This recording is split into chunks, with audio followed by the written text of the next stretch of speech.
Selamat datang di tengah-tengah channel YouTube. Saya Cici akan membacakan cerita yang saya tulis sendiri dengan judul Gigi Rem. Sosok itu berada di sampingnya. Jangan lupa untuk di-like, subscribe, dan share video ini. Selamat mendengarkan.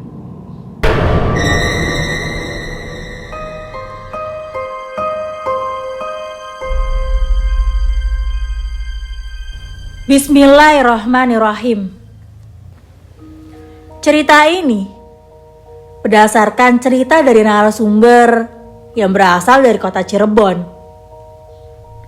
Narasumber meminta untuk merahasiakan identitas dan lokasi tepatnya jika cerita ini dipublish. Penulis menambahkan sedikit alur cerita agar lebih mudah dimengerti tanpa mengurangi inti cerita yang sudah diceritakan. Penambahan hanya untuk mengisi kekosongan karena ada beberapa hal yang narasumber tidak bisa ceritakan.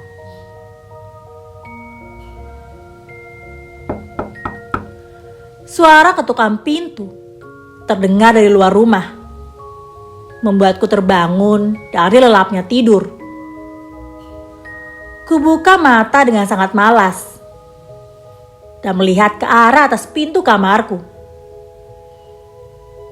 Jam 1.30 dini hari. Aku segera berdiri menghampiri pintu depan dengan langkah yang gontai. Mataku masih terasa berat sekali. Rasanya susah untuk membuka kedua mata hingga akhirnya aku mengangkat tanganku untuk sekedar mengusap pipi serta mataku. Aku mendekati pintu. Tanganku sudah memegang gagang pintu. Tapi aku terdiam sejenak. Kemudian bergeser ke tirai di sebelah pintu. Kubuka tirai jendela, sedikit mengintip, memastikan siapa yang mengetuk pintu di pagi hari. Ketika kubuka tirai dan melihat keluar, aku melihat adikku.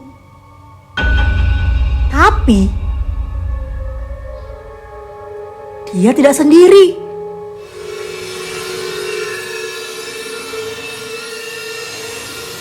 Aku melihat sosok yang ada di sebelahnya. Sosok itu membuatku terdiam sejenak. Aku terdiam sepersekian detik.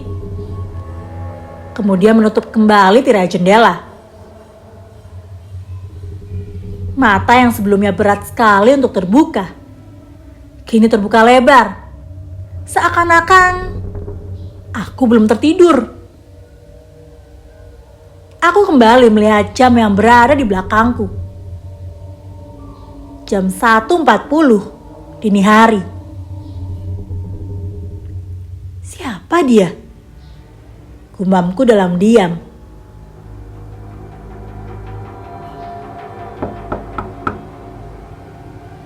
Terdengar suara ketukan pintu lagi, membuatku tersentak dari lamunanku.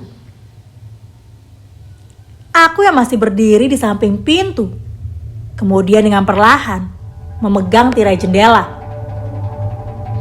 membukanya dengan perlahan dan melihat ke arah luar. Dia masih di sana, menunduk.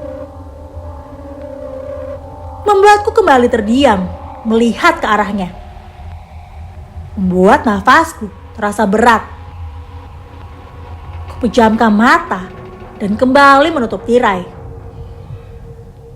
Astagfirullahaladzim, ucapku dengan perlahan sambil menutup mata dengan tangan yang mengelus dada. Membuatku sedikit tenang hingga mengembalikan nafasku menjadi normal. Aku kembali melihat jam.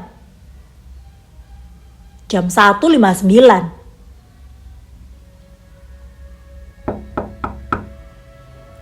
Aku terdiam terpaku mendengar suara pintu yang diketuk kembali.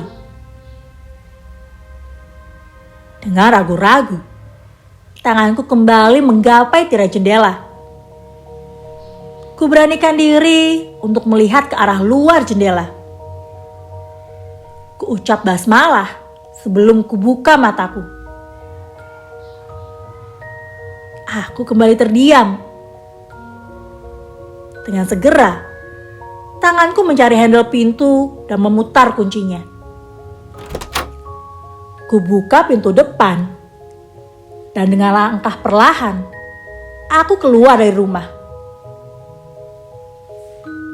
Aku mengedarkan pandangan, seperti sedang mencari sesuatu. Lama banget sih Teh bukain pintunya. Tanya adikku Rohmin dengan wajah sedikit kesal. Kemudian berjalan masuk ke dalam rumah melewatiku. Dengan segera, aku mengikuti adikku masuk ke dalam rumah. Kamu pulang sama siapa, Dek? Tanyaku sambil menutup pintu dan memutar kuncinya. Sendirilah Teh, sama siapa lagi? Jawab adikku yang masih berjalan dan merebahkan badannya di atas kasur. Aku kembali melihat jam yang ada di dinding. Jam 2.05. Pagi harinya, aku menghampiri adikku Rohmin yang sedang menyapu halaman belakang. Dek, semalam pulang jam berapa? Pulang dari rumah Adit jam 1 Teh. Kenapa? Dianterin Adit bukan pulangnya? Ya enggak lah Teh, sendiri. Rohmin pulang sendiri Teh. Pulang lewat mana Dek? Lewat jalan raya? Enggak Teh, Rohmin pulang lewat kebun pisang. Soalnya Rohmin udah ngantuk, pengen buru-buru sampai rumah. Kalau lewat jalan raya, muter Teh. Bisa-bisa jam 2 baru sampai rumah. Kebun pisang. Kebun pisang yang di belakang rumah Ua Eeng, Dek. Tanyaku dengan nada yang sedikit tinggi karena kaget mendengar jawaban dari adekku. Teteh kenapa sih? Nanya-nanya mulu. Yang ada tuh Rohmin yang harusnya nanya. Kenapa semalam Teteh buka pintunya lama banget?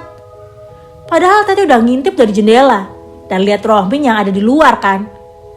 Tapi kenapa pintunya gak dibuka? Sampai Rohmin harus ketuk pintu 3 kali.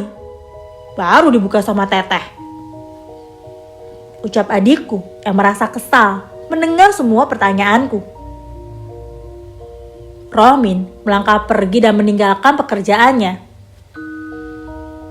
Hal itu membuatku harus menyelesaikan pekerjaan yang tidak diselesaikan olehnya. Setelah maghrib, di hari yang sama, makan malam telah selesai, membuat semua keluargaku kembali melanjutkan aktivitas belajar. Tapi tidak dengan Rohmin. Setelah makan malam, dia segera pergi keluar rumah. Aku segera berlari ketika melihatnya melangkah melewati pintu depan rumah. Dek, mau kemana? Tanya aku dengan suara sedikit berteriak, karena Rohmin sudah berjalan agak jauh. Ke rumah Adit Teh, sebentar kok. Jawabnya sambil membalikkan badan dan melambaikan tangannya.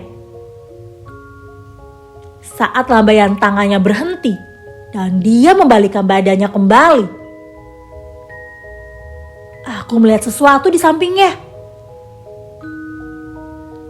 Aku berusaha menajamkan pandanganku, memastikan apa yang ada di sampingnya. putih-putih. Semakin lama, sosok itu semakin jelas. Padahal adikku berjalan semakin menjauh dari rumah. Putih-putih. Putih-putih itu kini terlihat sangat jelas, seperti baju daster panjang. Dengan rambut tergerai hitam panjang, berada tepat di samping adikku. Perawakannya hampir sama dengan sosok yang kulihat dini hari, membuatku terdiam dan menahan nafas melihat ke arahnya.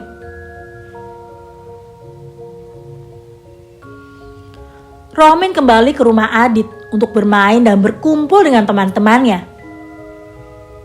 Hingga datang Malih dengan sepedanya ke rumah Adit. Parah kamu, Min.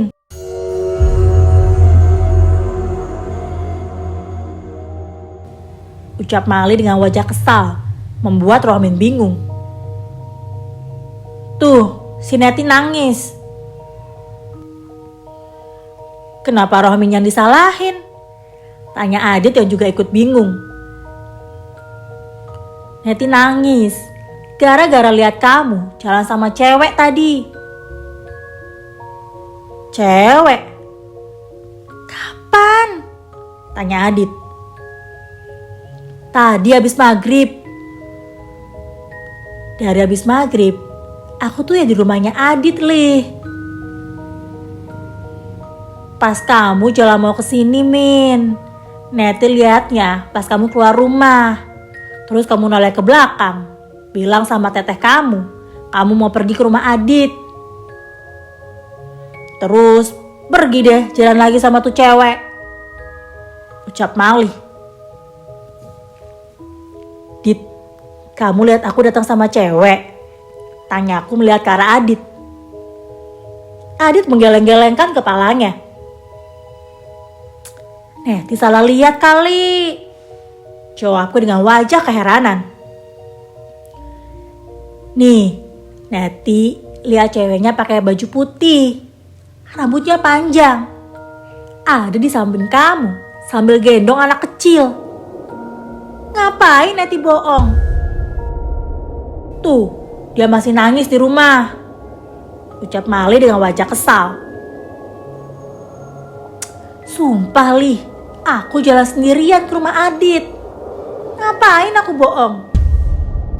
Lagian, kurang kerjaan banget aku ngajak cewek sambil bawa anak.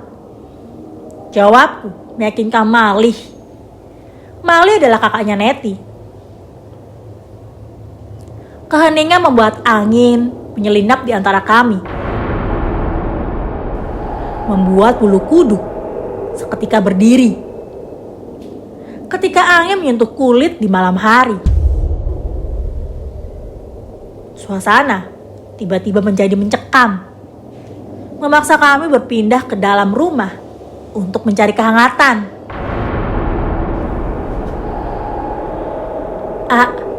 Itu ceweknya kenapa gak disuruh masuk? Berdiri di luar sama anak kecil. Nanti sakit loh. Ucap Tia, adik Adit yang datang menghampiri kami, membawakan kopi hangat. Kami semua saling beradu pandang, mendengar pertanyaan Tia. Rohmin, diajakin ngobrol malah bengong. Gimana sih bawa cewek lain ke sini? Kalau Neti tahu, nanti dia nangis loh. Tambah Tia yang kesal melihat kami semua terdiam. Tia pun pergi berlalu dengan ekspresi kesal. Sebelum kami sempat bertanya perihal wanita yang ikut bersamaku membawa anak kecil tersebut. Udahlah, aku mau pulang aja. Makin gak jelas di sini. Lagi pula udah jam 9. Kalau pulang kemalaman, nanti teteh ngomel-ngomel. Ucapku mencairkan suasana. Berani pulang sendiri, Min? Tanya Adit dengan mimik wajah ketakutan. Aku hanya memalingkan wajah ke belakang dan memberikan senyum terlebar di bibirku. Kemudian beranjak pergi. Aku berjalan kaki seorang diri, pulang menuju rumahku dengan langkah santai, tanpa memikirkan apapun. Aku kembali melewati jalan kebun pisang, karena jalur ini adalah jalur tercepat. Jika hari sudah mulai gelap, hanya butuh 15 menit sampai ke rumah dengan berjalan kaki. Sedangkan jika aku melewati jalan raya, membutuhkan waktu lebih lama dari itu, sekitar 25 sampai 60 menit untuk sampai di rumah. Lumayan kan selisihnya? Angin malam ini memang terasa dingin, berbeda dari malam sebelumnya. Semenjak Mali bercerita tentang wanita yang berada di sampingku, angin memang terasa sangat menusuk kulit. Tapi aku tidak terlalu memperdulikan hal itu. Kebun pisang ini memang sangat lebat, tapi aku sudah hafal jalannya jika harus melewatinya saat malam hari. Tiba-tiba, aku mendengar suara-suara seperti orang sedang berbisik. Ketika aku mulai memasuki kebun pisang tersebut. Tapi bagiku, itu hanyalah suara daun pisang yang saling bergesekan satu sama lain karena tertiup oleh hembusan angin. Aku menghiraukan suara bisikan tersebut. Ketika aku sudah berada di ujung dari kebun pisang tersebut, aku mencium bau busuk yang sangat menusuk, membuatku segera menutup hidung karena baunya sangat busuk. Iseng banget sih. Siapa coba yang buang bangkai tikus di sini? Bukannya dikubur. Baunya kemana-mana nih. Ucapku lirih karena merasa kesal dengan bau yang sangat tidak sedap. Ketika aku berada di ujung dari kebun tersebut, tiba-tiba aku mendengar bisikan halus di telingaku, bersamaan dengan hembusan angin yang menerpa wajahku. Samar-samar, seperti suara seorang wanita. Suaranya lembut, tapi sangat lirih.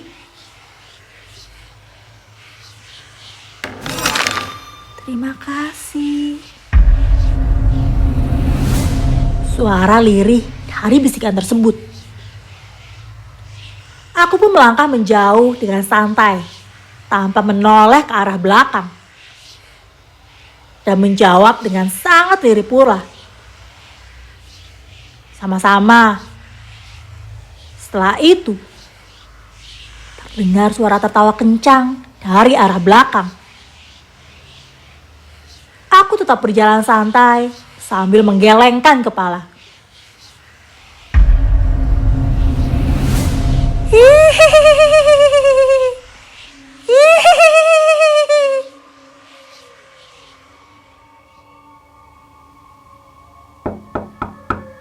Assalamualaikum, ucapku. Waalaikumsalam. Terdengar suara jawaban dari dalam rumah.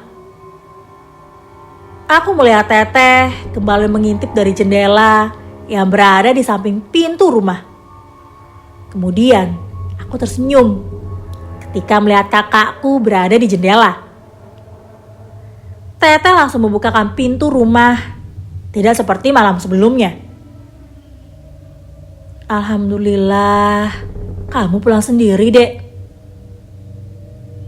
Teh, dari kemarin juga aku pulang sendirian. Enggak, kemarin kamu pulang sama cewek di samping kamu. Jelas kakakku. Gendong anak kecil. Tambahku memotong pembicaraan Teteh. Teteh terdiam mendengar ucapanku. Kamu lihat, Dek? Enggak, Teh. Mali yang bilang. Katanya Eti nangis lihat aku jalan sama cewek. Ceweknya bawa anak kecil di sampingku. Udah gitu, dia juga nyuruh aku ajak masuk tuh cewek yang lagi berdiri di luar rumah. Padahal aku datang sendirian. Jelasku sambil merebahkan diri di atas kasur. Teteh juga lihat cewek yang di samping kamu waktu kamu mau pergi ke rumah Adit, Dek. Berarti Neti juga lihat? Tanya Teteh membenarkan ucapanku. Emang semalam kamu pulang lewat mana sih? Pasti bukan jalan raya ya? Kan aku udah bilang, Teh, aku pulang lewat kebun pisang. Kebun pisangnya Wak Eeng. Kamu tuh kebiasaan pulang tengah malam lewat jalan angker kayak gitu. Cuma kamu doang tuh yang berani lewat situ tengah malam. Pantes aja ada yang ikutan pulang ke rumah. Udah sana, kamu mandi dulu. Takut masih ada yang ikut. Ucap tetehku yang kesal dan memukulku dengan handuk, memaksa aku agar bangun dari tempat tidur. Teh, tadi ceweknya udah Rohmin antar pulang, jadi udah gak ngikutin Rohmin lagi. Ucapku sambil membalikkan badan dan kembali memejamkan mata. Sunyi. Sepi. Tidak ada suara di belakangku. Teteh tidak menjawab. Aku mengangkat kepalaku dan menoleh ke belakang. Aku melihat tetehku terdiam membisu. Teteh kenapa? Maksud kamu apaan? Kamu nganterin pulang cewek sama anak kecilnya? Rohmin ngerasa aneh waktu dia bilang ada cewek di luar rumah Adit. Jadi Rohmin langsung pulang ke rumah. Tapi lewat jalan kebun pisang lagi, Teh. Kayaknya dia ngikutin Rohmin pulang kemarin. Jadi Rohmin anterin dia pulang lagi deh. Ternyata bener. Pas Rohmin keluar dari kebun pisang, dia bilang makasih. Rohmin jawab sama-sama deh. Abis itu dia ketawa nakutin gitu. Suara kuntilanak, Teh. Ucapku menjelaskan. Tetehku terdiam mendengar penjelasanku yang santai dan perlahan. Membuatnya menahan nafas dengan memberikan ekspresi wajah yang kebingungan. Tanpa berkata-kata, Teteh berdiri dan pergi ke kamar mandi. Terdengar suara air dari kamar mandi, seperti suara orang yang sedang berwudu. Ternyata, Tetehku ketakutan dan sholat untuk menghilangkan rasa takutnya. Setelah itu, aku pun tertidur lelap di kamarku. Keesokan harinya, Adit menghampiriku ke rumah. Pagi-pagi sekali dia ke rumahku. Adit menceritakan apa yang dilihatnya setelah aku pamit pulang. Jadi, setelah aku memberikan senyuman manis, tanda perpisahan kepadanya, Adit merasa kesal karena aku lupa menutup pintu rumahnya, sehingga dia harus menutup pintu rumahnya. Adit melihatku berjalan ke arah kebun pisang, bukan ke arah jalan raya seperti aku datang habis maghrib. Samar-samar, dia melihat sesosok putih berada di sampingku. Semakin diperhatikan, sosok itu semakin jelas, membentuk wanita bergaun putih, tepat berada di sampingku yang sedang berjalan. Yang membuat Adit merasa aneh, wanita itu tidak memiliki irama dalam melangkah. Sehingga membuat Adit memfokuskan penglihatannya ke arah bawah. Adit kaget ketika melihat ke arah bawah. Karena sosok itu tidak berjalan, melainkan melayang di sampingku. Adit langsung pingsan tak sadarkan diri ketika melihat hal tersebut. Aku hanya tertawa geli mendengar cerita dari Adit. Padahal Adit menceritakannya dengan raut wajah ketakutan. Tangannya sampai gemetar, tapi aku malah menertawakannya. Konon, di kebun pisang itu emang terkenal angker karena jarang dijamah oleh manusia. Hanya aku saja yang berani melintas ketika malam menjelang. Sering terdengar cerita dari para tetangga tentang si cantik bergaun putih yang selalu tertawa. Ada pula penampakan pocong yang bergoyang-goyang seperti daun pisang. Tapi yang paling usil adalah si cantik yang sedang menggendong anak di tangannya. Dia lebih sering menampakkan diri kepada warga sekitar. Untuk ceritanya selesai sampai di sini. Terima kasih yang sudah mendengarkan. Tunggu cerita lainnya dengan judul yang berbeda, hanya di Tengah Tenguk channel YouTube. Terima kasih.